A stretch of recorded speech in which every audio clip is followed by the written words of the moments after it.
zadnjem obdobju smo priča izjemnemu razvoju na področju lesene gradnje. Srečujemo se z zelo zahtevno arhitekturo, z visokimi objekti in tako naprej.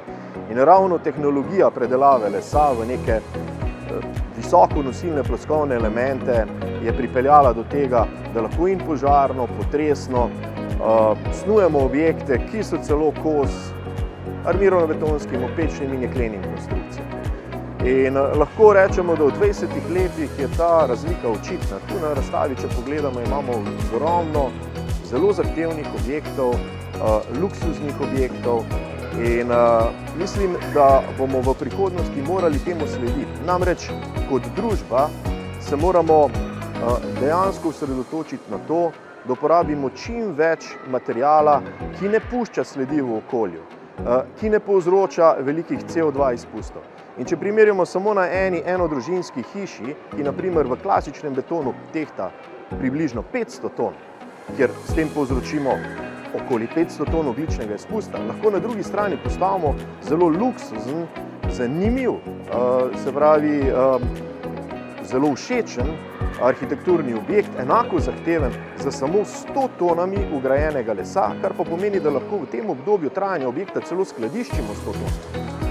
In če primerjamo to energijsko oziroma CO2 bilanco med skladiščenjem 100 ton CO2 in na drugi strani okoli 500 ton izpusta CO2, lahko vidimo, da je to edina pot, ki jo moramo kot družba zasledovati, da dejansko lahko pridemo do tistih se pravi ciljev, ki si jih je Evropa zadala. In kot Evropa moramo biti zgled ostalim kontinentom. Če smo v preteklosti pokazali ostalim kontinentom na drugih področjih razvoja, usmeritve, in moramo tokrat pokazati, se pravi vsem ostalim kontinentom, čemur moramo slediti kot družba, da bomo dejansko dosegli tiste kazalnike, ki smo si jih zadali pri trajnostnem razvoju družbe in varovanju okolja.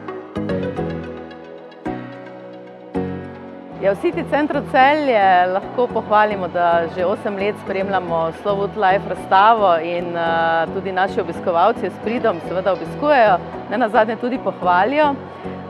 Da pa je to naša strategija, pa pričajo tudi recimo unikatne klopce, ki jih naši obiskovalci spretno koristijo na naših nakupovalnih ulicah. Tako da bivanje z lesom, naravo je tudi del naše strategije in vabljeni ponovno v City center Celje.